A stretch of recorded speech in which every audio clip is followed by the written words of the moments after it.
ॐ तव कथामृतं तप्तजीवनं कविभिरीडितं कल्मषापहं श्रवणमङ्गलं श्रीमदाततं भुवि गृह्णन्ति ये भूरिदा जनाः।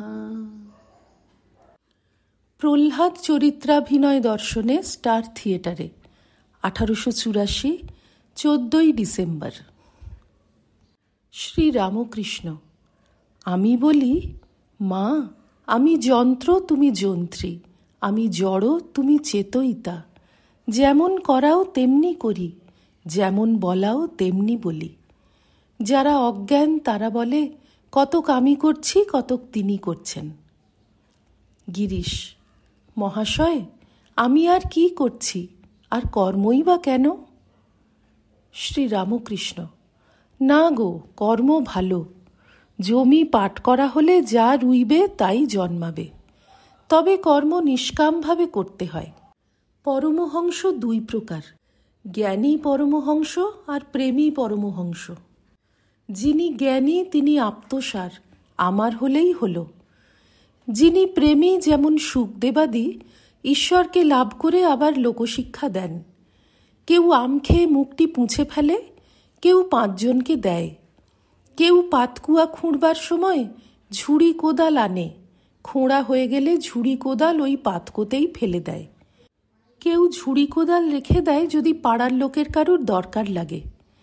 সুখদেবাদি পরের জন্য ঝুড়ি কোদাল তুলে রেখেছিলেন। গিরিশের প্রতি, তুমি পরের জন্য রাখবে। গিরিশ। আপনি তবে আশীর্বাদ করুন। শ্রী রামকৃষ্ণ। তুমি মার নামে বিশ্বাস করো, হয়ে যাবে। গিরিশ। আমি যে পাপী। শ্রী রামকৃষ্ণ। যে পাপ পাপ সর্বদা করে সে শালাই পাপী হয়ে যায়। গিরিশ। মহাশয়, আমি যেখানে বসতাম সে মাটি অশুদ্ধ। শ্রী রামকৃষ্ণ।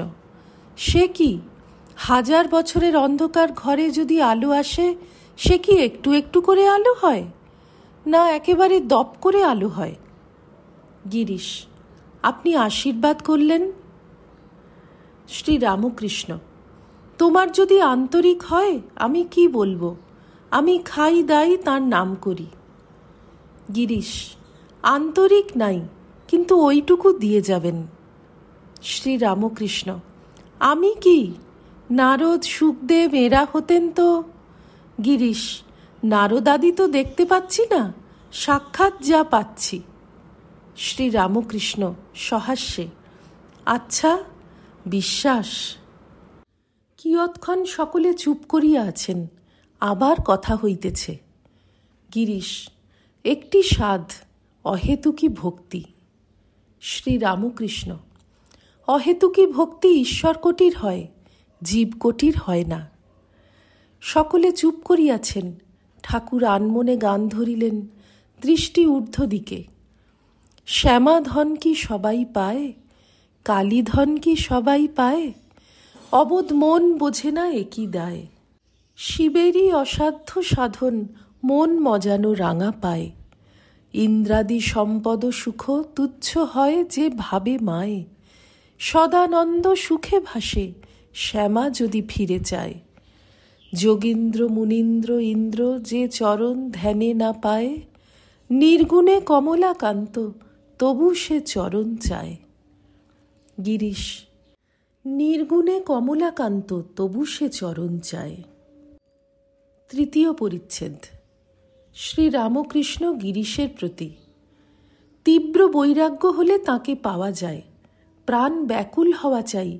শিষ্য গুরুকে জিজ্ঞাসা করেছিল, কেমন করে ভগবানকে পাব? গুরু বললেন, আমার সঙ্গে এসো। এই বলে একটা পুকুরে লয়ে গিয়ে তাকে চুবিয়ে ধরলেন। খানিক পরে জল থেকে উঠিয়ে আনলেন ও বললেন, তোমার জলের ভিতর কিরকম হয়েছিল? শিষ্য বললে, প্রাণ আটুপাটু করছিল, যেন প্রাণ যায়।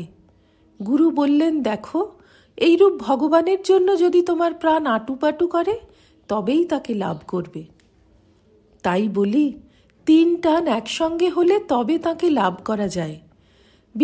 বিষয়ের প্রতি টান, সতীর পতিতে টান আর মায়ের সন্তানেতে টান, এই 3 ভালোবাসা একসঙ্গে করে কেউ যদি ভগবানকে দিতে পারে তাহলে তৎক্ষণাৎ সাক্ষাৎকার হয়। ডাক দেখি মন ডাকার মতো কেমন শ্যামা থাকতে পারে, তেমন ব্যাকুল হয়ে ডাকতে পারলে তার দেখা দিতেই হবে। সেদিন তোমায় যা বললুম ভক্তির মানে কি, না কায় মনোবাক্যে তাঁর ভজনা।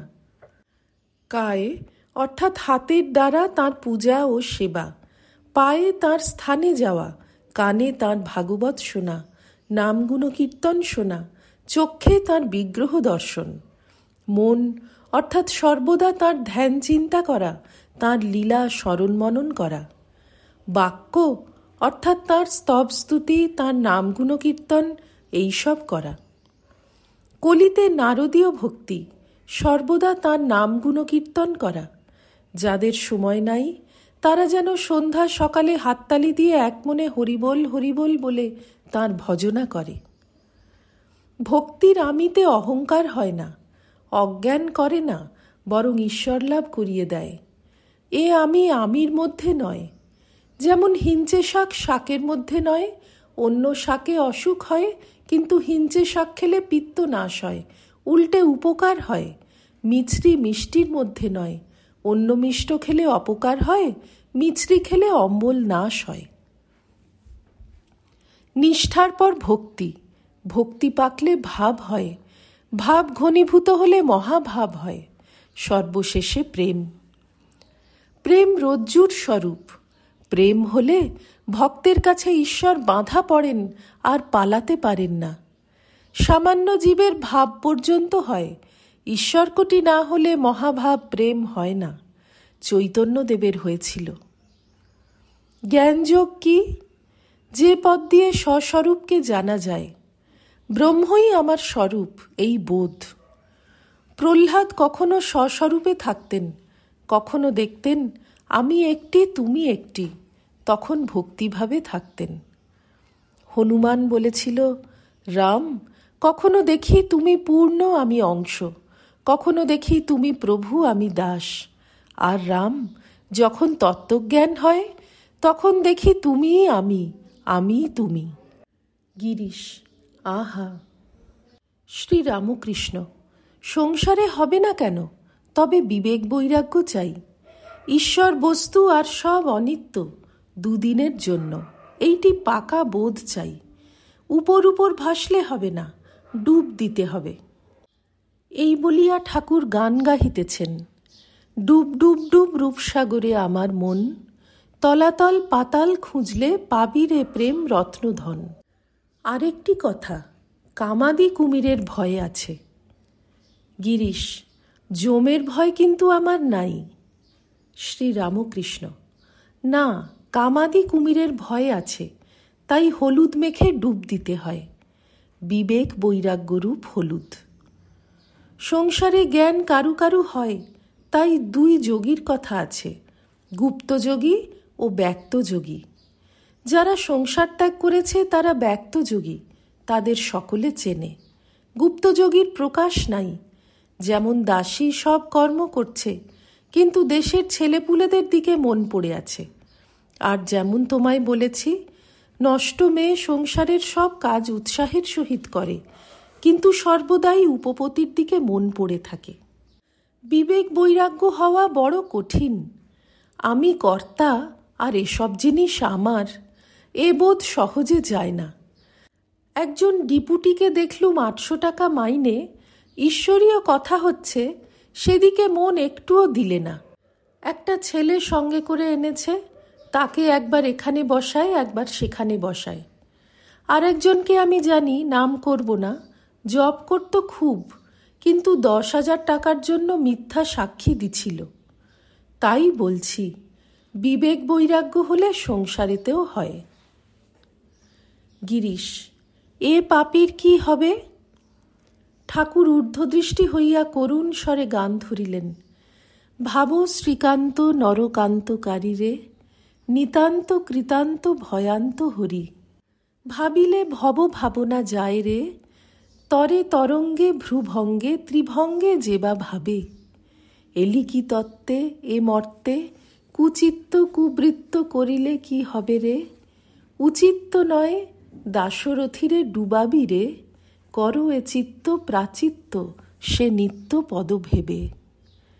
গিরিশের প্রতি, তরে তরঙ্গে ভ্রুভঙ্গে ত্রিভঙ্গে যেবা ভাবে।